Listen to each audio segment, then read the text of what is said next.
Very good morning and welcome back to KS educational. कब तक ऐसा चालू रहेगा, कब तक ऐसा चलता रहेगा, यही आज बात करेंगे सुप्रवीण आप लोगों के साथ यहाँ पर। आईबीपीएस या आरआरबी या एसबीआई का प्रिपेयर अगर आप कर रहे हैं तो कब तक ये ऐसा चलता रहेगा। अगर आप 2-3 सालों से प्रिपरेशन लगातार कर रहे हैं तो कब आपको सफलता मिलेगा। हालांकि 2023 में बताऊं आपके लिए बहुत बड़ा वरदान बनकर आया है। बहुत कम ऐसा होता है जब आपका वैकेंसी एडिशन होता है, वो भी आपका प्री का एग्जाम हो गया और अब आपका रिजल्ट आने वाला है। सबसे पहले चांस आपका इंक्रीज हो जाएगा यहाँ पर सिलेक्शन का प्री में। और अगर एक बार आपने प्री क्लियर कर लिया मतलब आप उस 10% में से हो जिसको ये सुनहरा मौका मिलता है, जिसके पास ये एक अपॉर्चुनिटी होता है कि वो मेंस को क्लियर कर पाए। और अगर आपको एग्जाम क्लियर करना है तो आपको मेंस में बहुत अच्छा स्कोर करना पड़ेगा। एक ऐसा स्ट्रेटेजी आपको बनाना पड़ेगा जिसमें कि आपका मेंस क्लियर हो जाए, क्योंकि अगर मेंस में अगर आपका स्कोर है तो वो इंटरव्यू के वेटेज को घटा देगा। मतलब आपका सिलेक्शन का चांस बहुत अच्छा हो जाता है। बाद में आपका रहा डिस्क्रिप्टिव, तो वो चीज़ मैं आगे बात करता हूँ। लेकिन आप ये समझो कि मेंस अगर आपको क्लियर करना है ना तो आपको मेंस में बहुत अच्छा स्कोर करना होगा। आपको इंटरव्यू के बारे में टेंशन नहीं होगा तब। और ये मौका बार बार नहीं मिलता है जब आप उस 90% में से होंगे जो कि इस एग्ज़ाम को क्लियर कर रहे होंगे। क्योंकि सबसे पहली बात, अगर प्री में आपका नहीं होता है और अगर आप मेंस के लिए सेलेक्ट हो जाते हो तो आप उस 10% में से हो, राइट, जिसने कि ये एग्ज़ाम क्लियर करा है। सेम चीज अगर आप ये कंटिन्यू रखते हो तो आपको ये फायदा एसबीआई में भी मिल जाएगा, आपको ये फायदा आरबीआई में मिलेगा, क्लर्क में भी मिल जाएगा। लेकिन मोमेंटम आपका बिल्कुल चालू होना चाहिए। क्या है स्ट्रेटेजी ऐसा, क्या आप कर सकते हो? नॉर्मली क्या पूछा जाता है एग्जाम में? क्वांट, रीजनिंग, जनरल अवेयरनेस और इसके साथ इंग्लिश और साथ में डिस्क्रिप्टिव अगर पीओ मेंस में आप देखो। और मेन एजेंडा ही यही है कि पीओ मेंस कैसे क्लियर होगा। अगर आप पीओ मेंस के लिए सोचोगे तो ही आपका पीओ मेंस क्लियर होगा। अगर आप क्लरिकल लेवल का तैयारी करते रह जाओगे तो पीओ मेंस कभी क्लियर नहीं कर सकते हो। क्वांट में क्या होता है?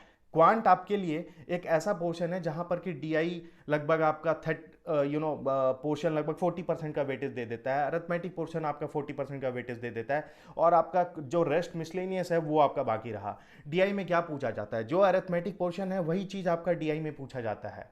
ठीक है।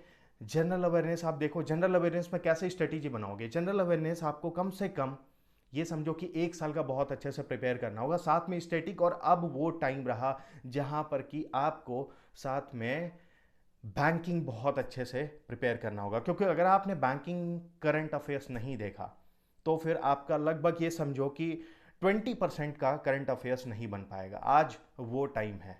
अगर आपने स्टैटिक 10% नहीं देखा तो आपका नहीं हो पाएगा। रेस्ट करंट अफेयर्स का एमसीक्यू लगाते रहिए। देखिए, सबसे बड़ी बात है, मैंने आपको टॉपिक जो बताया उसमें एक इंग्लिश का ऐसा पॉइंट आता है जिसमें बहुत सारे ऐसे स्टूडेंट होते हैं जो कि रीजनिंग और क्वांट में तो कर लेते हैं लेकिन इंग्लिश उनको लिखना तक नहीं आता। तो कैसे इंग्लिश में स्कोर होगा? मैं एक एग्जांपल देता हूं कि कल मैंने एक ऐसा स्टूडेंट देखा जिससे कि क्वांट और रीजनिंग बहुत अच्छा स्कोर हो जाता है, लेकिन आपने इंग्लिश में अगर एक लेटर लिखने के लिए दे दिया तो वो ऐसा लिखा कि आप खुद नहीं समझ पाओगे कि क्या लिखा है। तो इस केस में आप कैसे सोच सकते हो कि जहां SBI her point of her stage पर बस और बस इंग्लिश चेक करता है वो एग्जाम आपका क्लियर हो सकता है? हालांकि आपने फॉर्म फिल किया, ठीक है, लेकिन वो कैसे क्लियर होगा? इसीलिए इंग्लिश आपको रीडिंग कंप्रीहेंशन पे बहुत आपको फोकस करना पड़ेगा। और रीडिंग कंप्रीहेंशन ही एक ऐसा टॉपिक होता है जो कि आपको बहुत हेल्प करेगा पूरे इंग्लिश को क्वालिफाई कराने में। रीडिंग कंप्रीहेंशन ये समझो कि अगर 10 नंबर का है मतलब उस 10 नंबर से आपका डबल फीलर भी होगा, उस नंबर से और भी जितना पोर्शन है, चाहे एरर का हो। और सबसे पहली बात कि रीडिंग स्पीड अगर आपका बहुत अच्छा रहा ना तो रीडिंग कंप्रीहेंशन आपका बनेगा। रीडिंग कंप्रीहेंशन अगर आपका है तो डिस्क्रिप्टिव पेपर आपका बहुत अच्छा जाएगा। डिस्क्रिप्टिव अगर आपका होता है मतलब आप ओवरऑल अपने इंग्लिश को बहुत अच्छा सुधार चुके हो। इसलिए फोकस करो कि इंग्लिश में कैसे स्कोर हो पाए। ओवरऑल बैंकिंग का एग्जाम जो है ना आज के टाइम पे इंग्लिश पे बहुत ज़्यादा फोकस करवा रहा है।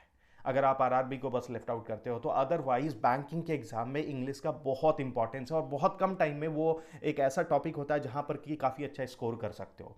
बचा क्या आपके पास? रीजनिंग। तो रीजनिंग में मोस्ट ऑफ दी आपका जो इम्पैक्ट आपका होता है स्कोर का वो पजल पे रहता है। क्योंकि आप देखो कि मिसलेनियस आपका बस और बस 20 to 30% का पूछा जाता है, लेकिन मोस्ट ऑफ दी आपका जो टॉपिक रहता है वो पजल से रहता है। अगर आपने पजल बहुत अच्छा बनाया, और देखो पजल में क्या होता है कि अगर आप 1-2 दिन बनाओगे तो कभी नहीं होगा। 30 दिन लगातार प्रैक्टिस करो, 30-40 पजल एक बार बना जाओ, ठीक है। एक ही दिन में कभी मत बनाना, पहले आपको बहुत टाइम लग सकता है, लेकिन बनाते बनाते आपका एक ऐसा टाइम आएगा जिसमें कि बहुत इजीली, बहुत आसानी से आप किसी भी पजल को क्रैक कर सकते हो। तो अगर आपने रीजनिंग में पजल को क्रैक कर लिया ना, मतलब ये समझो कि आपका रीजनिंग लगभग क्लियर है। तो बचा क्या? कुछ नहीं। यही चीज होता है एक अच्छा स्ट्रेटेजी जब आप इस एग्जाम को क्लियर करोगे। और मैं बोलूँ क्वांट में बहुत फोकस करो अरिथमेटिक पोर्शन को, क्योंकि आज के टाइम पे अरिथमेटिक पोर्शन ही डीआई के रूप में बन जाता है। अगर ये चीज आपने फॉलो करा ना 2023 में पीओ मेंस के लिए, तो आप उस 10% में से हो जिसका कि सिलेक्शन डन होता है माय डियर फ्रेंड्स। और ये गोल्डन अपॉर्चुनिटी 2023 का पीओ, इसको लूज मत करना। Grab this and God bless you all my dear friends.